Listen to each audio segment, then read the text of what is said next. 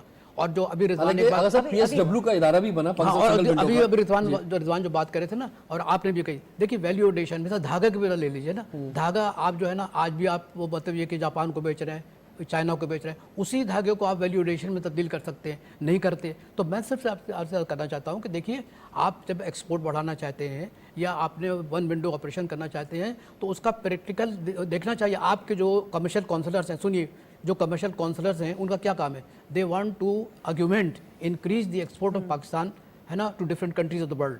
لیکن وہ جو کمرشل کونسلر ہیں وہ کوئی کام نہیں کرتے, وہ اپنا کام کرتے ہیں ہے نا, اور اپنے رشتہ داروں کا دوستوں کا کام کرتے ہیں. یہی وجہ ہے کہ پاکستان کا ایکسپورٹ آج 8 سال سے 9 سال سے بالکل نہیں بڑھ رہا. تو اگر آپ کا کمرشل کونسلر مساق معیشت کے حوالے سے جو آپ بات کر رہی تھی نا, ایک ویری کوئک بات آپ کی ایڈ کر رہا ہوں میں آغا صاحب, کہ دیکھیں سب سے امپورٹنٹ بات یہ آنی چاہیے کہ انسٹیٹیوشنز کو آزاد کریں. یہ سیاسی بالادستی سے اور میری پسند کا چیئرمین لگ جائے اور میری پسند کے سارے لوگ لگ جائیں اور سارا نظام آ جائے, اس سے جب تک ہم آزاد نہیں ہوں گے اور میرٹ پر نیچے لوگ نہیں ہوں گے تو اس وقت تک ترقی نہیں. دیکھیے یہ تو تم نے جو بات کی نا آپ نے دریا کو کوزے میں سما دیا. میں صرف آخری جملہ کہوں گا. دیکھیے میں عرض یہ کر رہا ہوں کہ پاکستان کا جو بنیادی مسئلہ ہے کہ ون ونڈو آپریشن تو پہلے بھی ہو رہا تھا, تو ون ونڈو آپریشن پہ دیکھیے امپلیمنٹیشن نہیں ہوتا. اگر امپلیمنٹیشن جو ابھی رضوان بات کر رہے تھے نا, آپ ایک فیکٹری لگانا چاہیں تو آپ کو کتنے مطلب یہ کہ اس سے گزرنا پڑے گا, کتنے مطلب راستوں سے گزرنا پڑے گا, ہر راستے پہ رکاوٹ ہے. تو میں سمجھتا ہوں کہ دس از دا ہائی ٹائم, اور صحیح کہہ رہے ہیں چنائے صاحب کہ اب تو موقع ہے. احمد صاحب بات وہی آ جاتی ہے کہ ہمیں لا اینڈ آرڈر جب تک ہمارا بہتر نہیں ہوگا. SIFC کا کام شروع ہوا تو بلوچستان میں دیکھیں ہمارا کیا سچویشن خراب ہوئی, یا over all law and order کی سچویشن خراب ہوئی. پھر کراچی اکانومی ہب ہے, یہاں پہ جس طرح سے 59 ابھی تک دیکھیے 2024 سے لے کے اب تک, جو شروع سے اب تک قتل کیا جا چکا ہے شہریوں کو.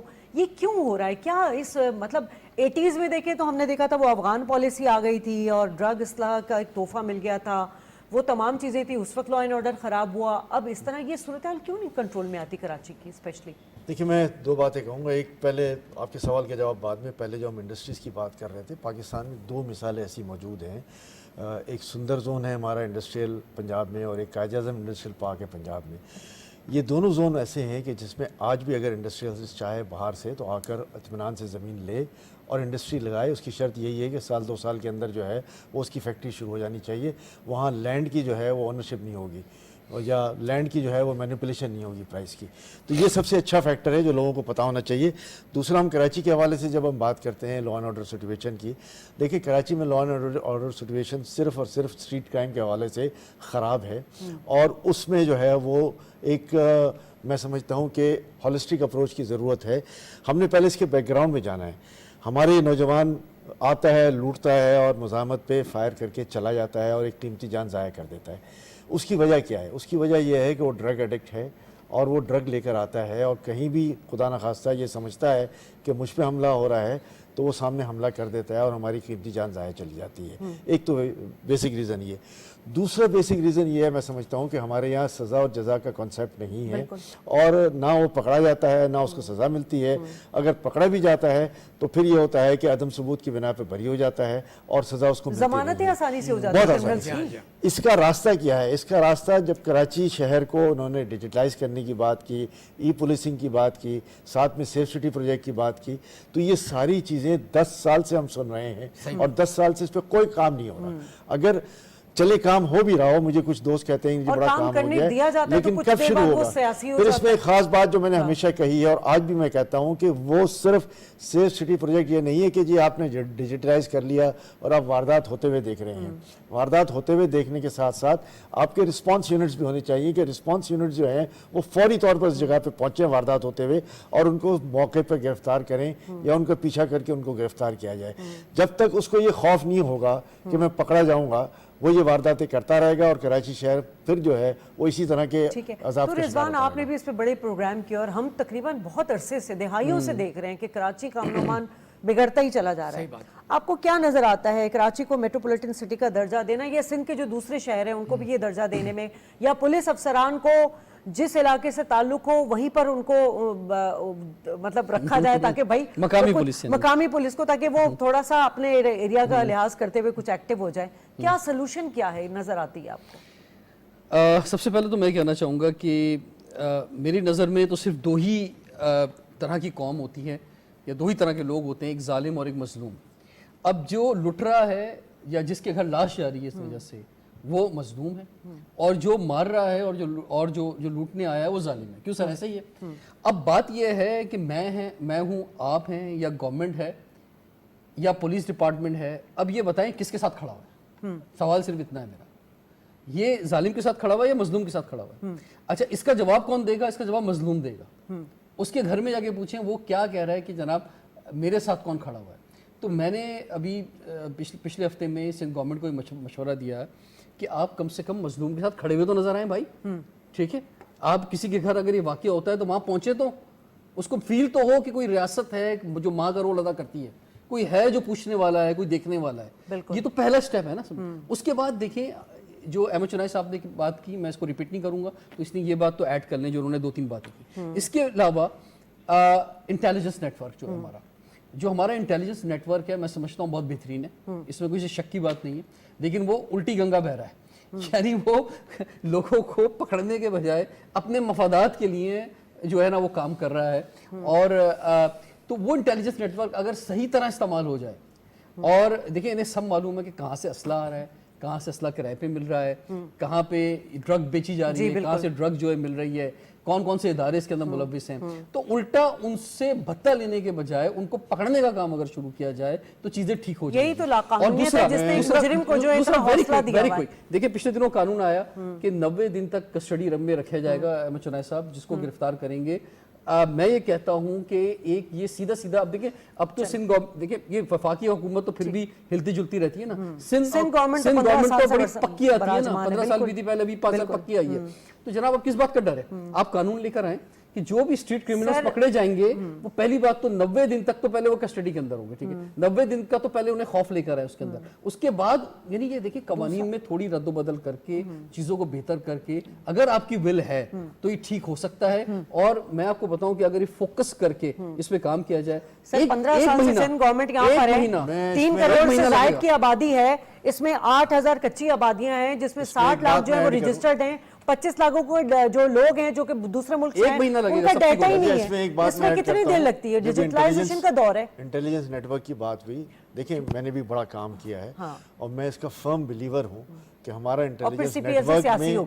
انٹیلیجنس نیٹ ورک میں جو سب سے بڑی بات ہے وہ یہ ہے کہ علاقے کے تھانے دار کو یہ ضرور پتا ہے کہ اس کے علاقے میں کہاں کرنل رہتا ہے, کہاں وارداتیں کرتے ہیں اور کیسے کرتے ہیں. اور میں ہمیشہ اس بات کو سٹریس کرتا ہوں کہ اکاؤنٹیبل آپ تھانے دار کو رکھیں, نہ کہ اسپیشلائز یونٹس کو. بالکل ایسا ہی ہے, اس لیے کہ اسپیشلائز یونٹ جب اپنی ذمہ داری 200-250 کا اسپیشلائز یونٹ, چلے اب ہم تھوڑا سا کروڑ کی عوام کو کیسے مینج کریں؟ تھوڑا سا ایک سوال ان کی بات کو میں آگے سر, ابھی ہمارے 2 ٹاپک ہے, ٹائم کم ہے ہمارے پاس. ایک منٹ کہوں گا, اتنی عمدہ انہوں نے بات کہی. دیکھیے میں بتاؤں جسٹس اکنامک جو سسٹم ہے ہمارا پاکستان کا, سندھ کا, اتنا کمزور ہے کہ جس کی وجہ سے یہ چھوٹ جاتے ہیں اور اس کے بعد پھر دوبارہ سر اب غزہ پر آ جاتے ہیں. مطلب عید کے بغیر ہماری تو ایک عید بہت افسردہ عید گزری ہے ہماری, اور عید الفطر پہ بھی مظلوم فلسطینیوں پر اسرائیلی جارحیت جاری رہی.